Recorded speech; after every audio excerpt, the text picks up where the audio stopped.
찬미 예수님, 오늘은 6월 10일 연중 제9주간 토요일입니다. 라파엘의 메시지에 대해서 강론하겠습니다. 욥기와 마찬가지로 토빗기는 실제 있음직한 전형적인 인물들과 역사적 사건들을 대표적으로 처리해서 교훈을 주려고 쓰여졌습니다. 그래서 토비트와 토비야 그리고 라구엘과 사라라는 가공인물을 내세운 이러한 교훈 문학은 유다 역사 말기에 원로들이 이교인들의 헬레니즘 풍조에 빠져들기 쉬운 젊은 세대에게 꼭 들려주고 싶은 유다교의 메시지를 전해주기 위해서 쓰여졌습니다. 오늘 독서에서 라파엘 대천사가 남기고 간 메시지는 세 가지였습니다. 첫째, 하느님의 업적은 밝히지 않아도 되며 오직 살아있는 모든 이 앞에서 하느님께서 베푸신 은혜를 찬미하여라.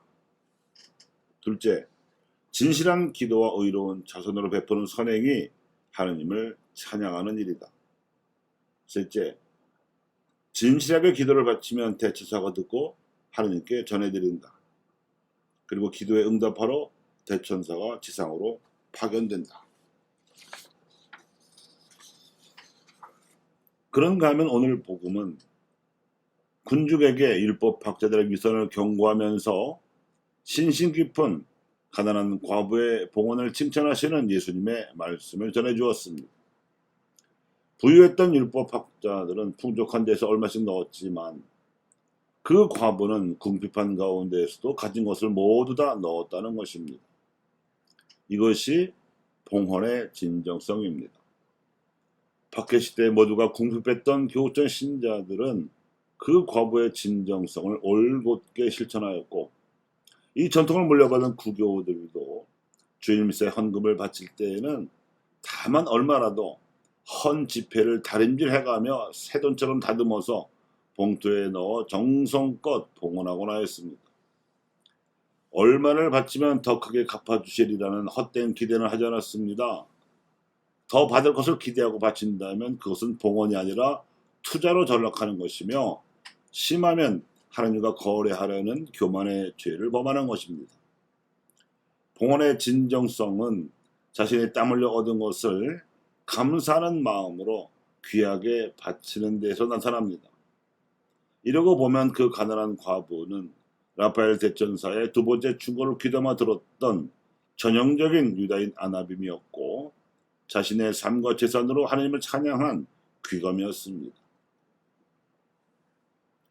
라파엘 대천사가 처음에 당부한 대로 하나님의 업적은 굳이 밝히려 들지 않아도 됩니다. 왜냐하면 하나님은 온 세상을 지어내신 창조주이시기 때문입니다. 그분이 지어내신 세상 만물을 보는 것만으로도 그분의 창조 업적은 드러납니다. 이를 부인하려는 얄팍한 과학주의적 사고방식 탓으로 부질없이 창조를 부인하는 진화론자들이 설칠 따름입니다. 삼라만상이나 생명체들의 먹이 사슬로 엮여져 있는 생태계, 무엇보다도 이 모두를 의식하고 하나님의 존재까지도 믿고 담고자 하는 인간 현상을 놓고 창조주를 부인하는 진화론자들의 주장은 과학의 근본 철칙인 인과율에도 어긋납니다. 자연이나 생명체들의 질서 정연한 생태계는 그 자체로 창조 업적을 증명하기 때문입니다. 그렇지만 구체적으로 하나님께로부터 받은 선물이나 은총에 대해서는 하나님을 찬미해야 합니다. 찬미함으로써 하나님께 영광이 더해지는 것이 아니라 우리의 구원에 도움이 되기 때문입니다. 하나님께로부터 받은 은총에 감사하는 것이야말로 우리 자신을 하나님께 속한 존재로 스스로에게 각인시키는 행위이기 때문입니다. 그래서 연중 평일 네 번째 감사 속에 이런 표현이 있습니다. 아버지께는 우리의 찬미가 필요하지 않으나 저희가 감사를 드리면 아버지의 은사이옵니다. 저희 찬미가 아버지께는 아무런 보탬이 되지 않으나 저희에게는 주 그리스도를 통한 구원에 도움이 되나이다. 그런데 찬미가는 있어도 찬양가라는 기도 양식은 따로 없는 경우 이유는 하나님 찬양은 말로 하는 것이 아니라 진실한 기도로 하나님과 소통하며 그 소통에 대한 응답으로 의로운 자선을 행해야 하는 것이기 때문입니다. 우리의 삶이 그 자체로 하나님께 대한 찬양이 되려면 기도로 하나님과 소통하며 그 소통의 결과로 자선을 행하여 가진 것을 나누면 됩니다. 한 가지를 더 드리자면 예수님께서 몸소 모범을 보여주시고 또 가르치신 바대로 서로 섬기는 행실을 갖추는 것입니다. 섬김과 나눔은 기도로 하나님과 소통한 결과입니다. 섬김과 나눔은 겸손과 전략의 미덕을 쌓게 해주고 자칫 교만할 수 있고 인색하기 쉬운 우리 자신을 단련시켜 줍니다. 이러한 덕행과 수련이 우리에게 마귀의 유혹이 닥칠 때 우리를 보호해주는 보호막이 되어 줍니다. 라파엘 대천사의 세 번째 메시지인 진실한 기도와 응답에 대한 확신도 매우 중요합니다. 비록 가진 것이 없어도 정성껏 바치는 봉헌을 하면서 그 지향으로서 이타적으로 공동선을 위한 기도를 바치면 대천사들이 응답해 줍니다.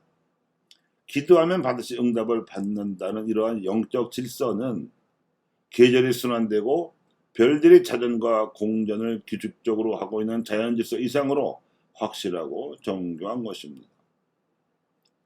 응답이 구체적으로 이루어지기 전에 기도할 때부터 이미 받은 것처럼 행동해야 한다고 예수님께서는 가르치셨고 실제 당신 자신도 그렇게 살아가셨습니다.